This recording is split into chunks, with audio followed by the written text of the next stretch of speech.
আসসালামু আলাইকুম রহমতুল্লাহি ওয়াবারাকাতুহ।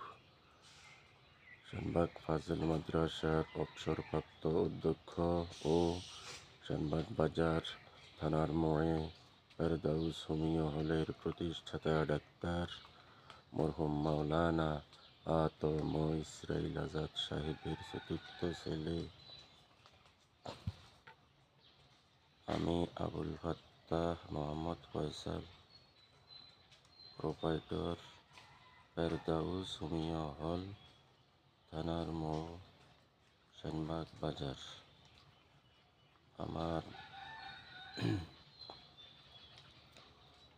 আমার দাদাজান ভারত সুরাট জামিয়া হোসাইনিয়ার সাবেক আদিব,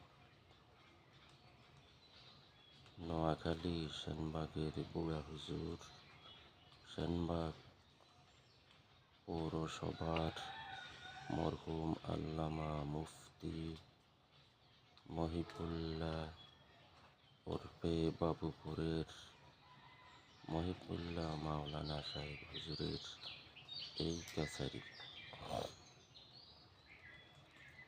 ফেনী জামিয়া মাদানিয়ার মোহতামেম মুফতি সাইফ আহমদ সাহেব এই জায়গায় দাঁড়িয়ে আমাকে জিজ্ঞাসা করেন মাওলানা মহিবুল্লাহ সাহেবের কবর কোনটা, এবং জিজ্ঞাসা করেন মাওলানা মহিবুল্লাহ সাহেব শানবাগ সিনিয়র মাদ্রাসার প্রিন্সিপাল থেকে অবসরের পর তার বড় সাহেবজাদাকে শানবাগ সিনিয়র মাদ্রাসার প্রিন্সিপালের দায়িত্ব দিয়েছেন শুনেছি, তিনি কি আছে?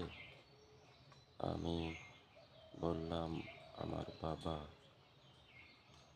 অবসরপ্রাপ্ত হয়েছেন এবং মারা গেছেন।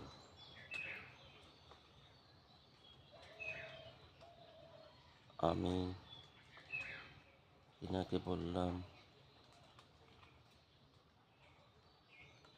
শানবাগ সিনিয়র মাওলানা মহিবুল্লাহ সাহেব ইন্তেকাল করেছেন 1986 সালে।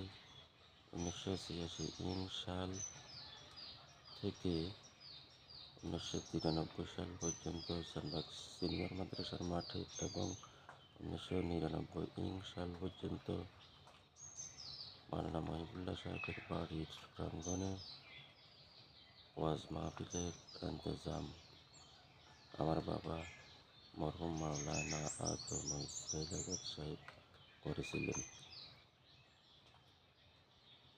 তখন তিনি মাওলানা মহিবুল্লাহ সাহেব এবং তার সুযোগ্য বড় সাহেবজাদা মাওলানা আতম ইসরাইল আজাদ সাহেবের কবর জিয়ারত করেন এবং আমারে বলেন, আপনার দাদার সিলসিলা আপনার বাবা ধরে রেখেছিলেন, আপনারাও চেষ্টা করুন। এবং তিনি বলেন, তিনি যখন দেওবন্দ মাদ্রাসায় মুফতি পড়েন সেখানে মাওলানা মহিবুল্লাহ সাহেবের দস্তখত অনেক কিতাবে পেয়েছেন এবং আমারে বলেন মাওলানা মহিবুল্লাহ সাহেবের সিলসিলা ধরে রাখার জন্য। আল্লাহর রহমতে মরহুম মাওলানা মহিবুল্লাহ সাহেবের সিলসিলা ধরে রাখার উদ্দেশ্যে মরহুম মাওলানা মহিবুল্লাহ সাহেবের উত্তরসূরি আমার ছেলে হাফেজ মোহাম্মদ আবদুল্লাহ আল জারির এইখানে হেফজ মাদ্রাসা খুলবে। সকল মুমিন মুসলমানের কাছে আমি দুয়ার মুহতাজ। আল্লাহ পাক যেন আমার ছেলেকে এবং আমার মাতা পিতাকে হুজুর পাক সাল্লাল্লাহু আলাইহি ওয়াসাল্লামের খাঁটি উম্মত বানায়।